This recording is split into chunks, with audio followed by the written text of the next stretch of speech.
Hola, hola, pues aquí estamos de nuevo en esta sección que hemos llamado Pensar crítico y hacer creativo.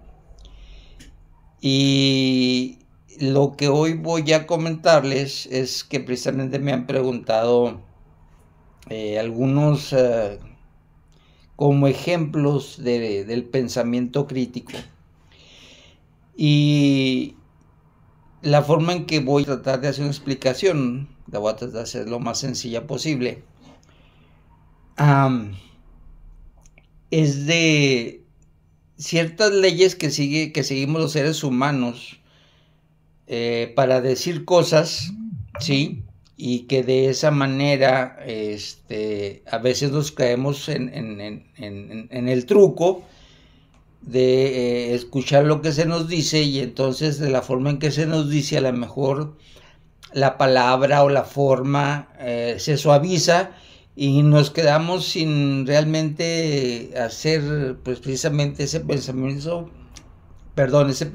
crítico de decir, bueno, realmente qué está tratando de esconder o qué quiere realmente decirme, ¿sí? Entonces voy a tratar de explicarlo de esa manera. Y una ley que que usamos los seres humanos normalmente, le llamamos la ley de la metáfora, donde usamos otra palabra, sí, como para suavizar la situación o la cosa o lo que queremos hablar. Y voy a poner un ejemplo. Si yo hablo de la delincuencia, yo a la delincuencia la puedo describir como que es una bestia, pero también la puedo describir como que es un virus de la sociedad. Entonces, si se fijan, si yo uso la palabra bestia, como que suena más impactante, como que suena más de golpear, de miedo, todo eso, ¿no? Cuando uso el virus, la palabra virus, si se fijan, lo que nos lleva es que normalmente, sobre todo en nuestra cultura, virus lo asociamos con una enfermedad. Y normalmente nosotros la enfermedad no nos asusta, porque si ese fuera el caso, pues no hubiera diabéticos, así, o no hubiera hipertensos, en fin. Entonces, como que una palabra y otra crean efectos diferentes. Y entonces la persona que tiene un pensamiento crítico, básicamente lo que hacemos es decir, bueno, da lo mismo que tú a la delincuencia la llames bestia o la llames un virus. Simplemente es algo que no debería de existir, porque si existe, pues estamos metidos en problemas, ya sea como un virus que nos puede enfermar o como una bestia que nos puede atacar, ¿sí? Entonces da lo mismo que usemos cualquier palabra, porque el pensador crítico dice, es que no importa, de todas maneras tenemos un problema, como le quieras llamar. Luego tenemos también algo que usamos mucho los seres humanos, que le llamo yo la ley de la sorpresa, ¿sí? A todos los seres humanos nos gusta la sorpresa, ¿sí? ¿Ok? El único detalle que tenemos que tener los pensadores críticos es de que hay sorpresas que agradan y hay sorpresas que no agradan, ¿sí? Yo puedo sorprenderlos a ustedes diciéndoles que les voy a vender algo muy económico, ¿sí? Sin embargo, ahí hay un truco, porque muy económico comparado con qué. Un pensador crítico dice, algo económico es pensar en lo que yo considero que es económico, pero al momento en que yo les exponga lo que para mí es económico, entonces probablemente para ustedes no va a ser económico, No sé si me estoy dando a explicar con esta revoltura de palabras. Entonces el pensador crítico, cuando le ofrecen algo económico, siempre debe pensar, bueno, ¿económico en relación a qué? Sí, porque a lo mejor es económico para ti, pero ya cuando me lo digas, pues a lo mejor ya no es tan económico, porque entonces ya lo pongo yo como en una perspectiva de mí mismo, y entonces pues eso es lo famoso económico, pues no es cierto. Por eso es importante el pensar críticamente, porque te ayuda a no caer en esas sorpresas, ¿sí?, que te pueden dar. Luego está la ley del elogio. A todos nos encantan que nos elogien, que nos masajeen el ego, que nos digan cosas bonitas, ¿sí? Sin embargo, tú tienes que entender que el elogio, como cualquier cosa en la vida, tiene un propósito. El pensador crítico es aquel que recibe el elogio, lo acepta, ¿sí?, pero no se embeleza en el elogio, sino que tiene la capacidad de decir, bueno, ¿por qué viene el elogio? ¿Sí? ¿Por qué dices que soy inteligente? Y si fuera el caso de una mujer, ¿por qué me dices que soy bella? Está utilizando su pensamiento crítico. ¿Por qué? Pues soy inteligente, pero explícame por qué me dices que soy inteligente. O sea, tú me estás elogiando, pero pues inteligente ¿cómo? Y la mujer igual, bella ¿cómo? Por mi cuerpo, por mi forma de pensar, o alguna parte de mí, que en dónde estriba esa belleza que ves en mí, ¿sí? Luego tengo también otra ley, que es la ley que yo le llamo de la prueba social. Todos nosotros, ¿sí?, siempre nos estamos midiendo con la gente, que es una forma incorrecta de hacer la vida o de vivir la vida, pero desgraciadamente así somos muchos de nosotros. Y luego partimos de la base de que si la gran mayoría opina algo, pensamos que eso es suficiente para que ese algo sea cierto, sea verdad, o bien sea una mentira.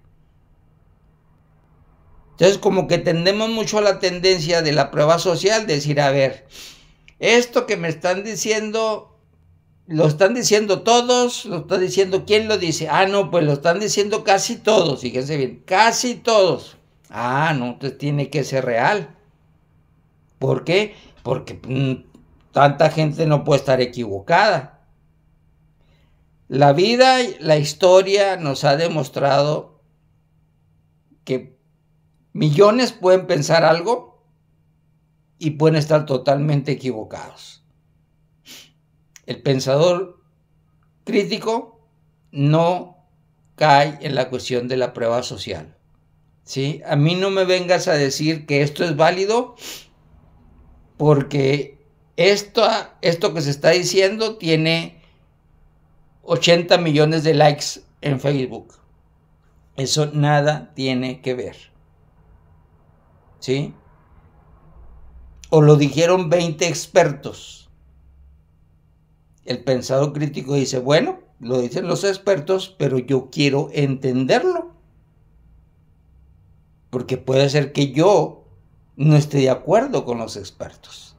Y se vale, ¿sí? Luego tenemos la ley de la simplicidad. Y la ley de la simplicidad para el pensador crítico es de que tú, todo lo que haces en la vida, debes mantenerlo de la manera más simple posible, ¿sí?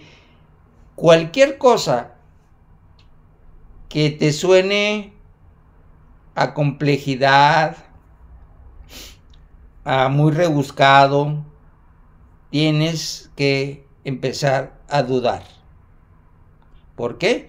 Porque hay veces que yo te puedo complicar tantas las cosas, te lo puedo hacer tan complejo, porque a través de ese proceso yo puedo ocultar cosas, ¿sí?